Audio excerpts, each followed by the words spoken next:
What would you like to talk about today? Well, since I saw you last, it's been kind of a tough time. Right.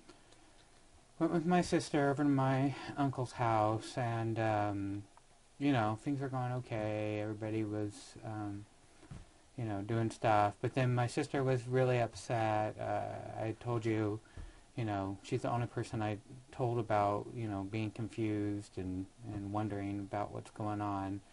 And I don't know, she just got really angry. She just said, we were in the kitchen, and she said something like, I don't want to keep your secret. I don't want to have to tell, keep that you're gay and stuff Mm-hmm. like that. And right then, I guess my uncle had come in, and so he heard, and he was like, what? And then he went out to the living room where everybody else was and told my parents and Mm. everybody else. So then everybody started ganging up on me and, calling me a sinner and I was going to hell and things like that. And so, I tried to, tell them, hey, I'm trying to figure this all out, and but they just kept going and going and going. So finally, I just ended up getting out of there, and I haven't heard from anybody, and but I don't know that I will. My parents are both very, very concerned about their church and very, want to do what's right and things like that. And so it's just, so, I haven't really been sleeping much and Mm-hmm. I haven't talked to my sister. So, that was really what happened this week. Well, did you tell them that you're in therapy and that that's something that you're really working hard on is to figure out your confusion?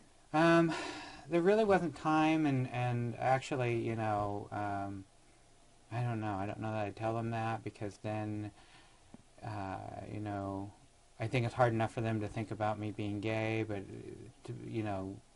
nobody in my church would ever have gone to a mental health person because Mm. you have to talk to your pastor, and Mm. so I don't I don't want them to think not only am I maybe gay or whatever, but then why would I go talk to somebody about it? So yeah, I don't. I didn't tell them, and I don't think I would tell them because then I think it'd be even worse for them to think about me Yeah. not talking to the pastor about it. Mm. Well, from my experience, homosexuality is a really hard concept for most faiths to understand in most churches. Mm. And so I can see where that would be really hard for your family and hard for your pastor to accept. Yeah, I mean, they used to have sermons about how evil people, and talking about the Bible and, Mm-hmm. how it's against God and you're going to hell and things like that. So, And I know that that can be scary to hear and hard to hear, but it sounds like that's one of the ways that your family is showing that they love you, is by trying to protect you and trying to save you. yeah, but maybe that's what their thought is, but, um, I mean, it doesn't feel good if they're saying I'm going to hell and, Mm-hmm. I have to change everything about me in order to do what they think. So I guess that could be what they're thinking, but it's certainly, it's just so hard, and now nobody's talking to me. So So it sounds like you've been pretty alone this week. yeah, yeah, and so you know, I, I'm guessing they're not going to talk to me as long as I'm gay and things like that. So So you're still with Alan. oh yeah, yeah, yeah. Yeah, that's been the nice part, talking to Alan and talking to some other friends that I've made with Alan. They're just, it's so great,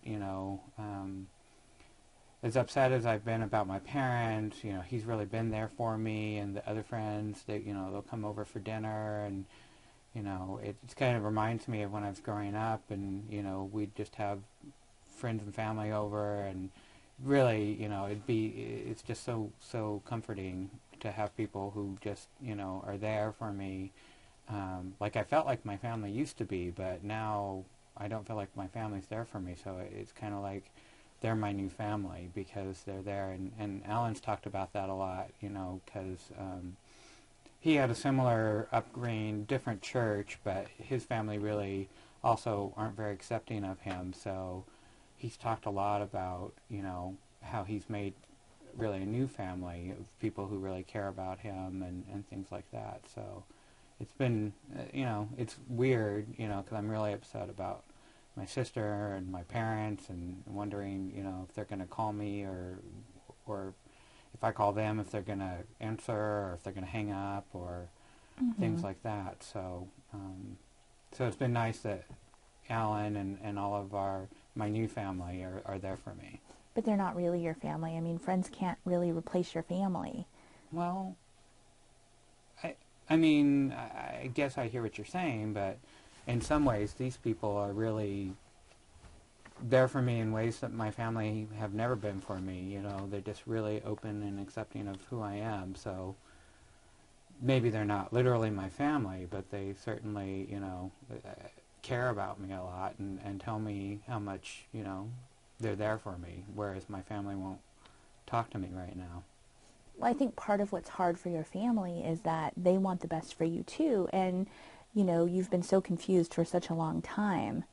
And so the way that they're showing their love, while it may be hurtful and painful, is by trying to guide you to a place that's healthier for you. By using the church and using your family. Okay.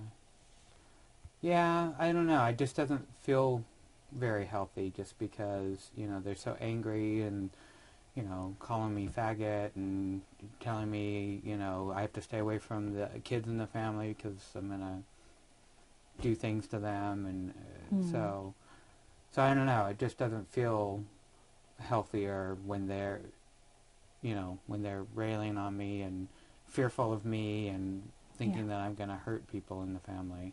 So, yeah, I don't know. How has it been to not have the support system of your church and your religion?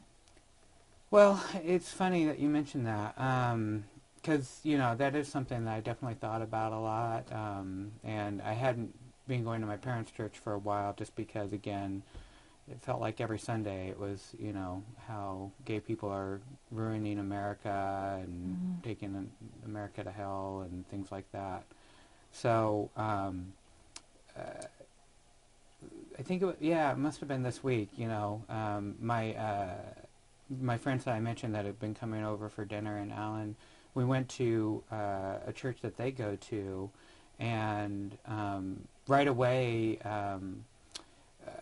one of the women introduced me and said that I was gay, and told the pastor that, and I was like, oh wait, I didn't say anything, but I was like, oh no, don't tell them that, and but it was really weird because it's like he didn't miss a beat. He just was like so warm and welcoming, and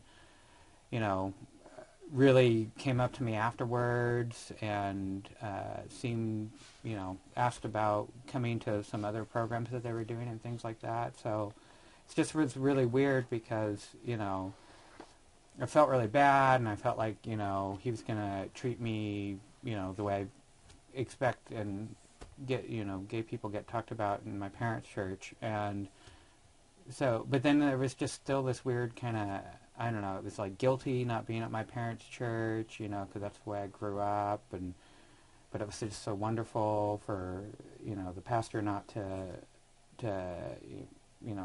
treat me like a sinner or going to hell or things like that. So, I don't know, it was really confusing, but overall, I'm glad I went, but it was just really hard, because I was just so afraid in the beginning, and then it was just so nice that he was so welcoming. Well, I've heard that some churches can support homosexuality, but what I think I'm hearing is, again, this feeling of guilt, and that can be an internal sign that what you're doing, where you're going, is the wrong path. That there's something in you kind of telling you to stop and maybe trying to redirect you. Oh. Well, and yeah, I guess I did feel guilt, but, I think my overall experience, I think it was, I don't know. I think I was expecting him to treat me like I've was treated in the other church. But I mean, the overall thing was really open and accepting. So I think I was feeling, I don't know, guilty about going to this new church and things like that. And, you know, it was definitely shocking when she said that. But I mean, the overall thing was really accepting, and I really felt happy and really felt happy afterwards. So I don't know. I don't know. I guess I did have some guilt, but the overall thing was just really feeling happy. It sounds a little bit like the work that we've been doing, you're starting to sabotage it. You're starting to, you know, we've been talking about working through your confusion and helping you to become more masculine, and it sounds like you're going down this other path.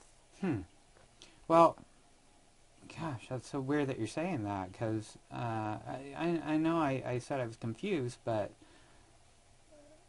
I don't think I've ever said anything about my masculinity. I know you have said things about that, but, you know, I feel fine with who I am. So, I don't know, I'm just really shocked that you're saying that I'm sabotaging what we're doing, because I've got confusion, but I don't know. I thought that was part of what we're doing, and I don't know that this is what I want. Well, one of the things that I'm hearing is that you're starting to, you know, really engage in behaviors that are pro-homosexual and really moving away from the traditional gender stereotypes and gender roles. And I think that this is sabotaging your work that you're doing here and the work with me. Well, that's just not the way I see it. So maybe this isn't the right thing for me then.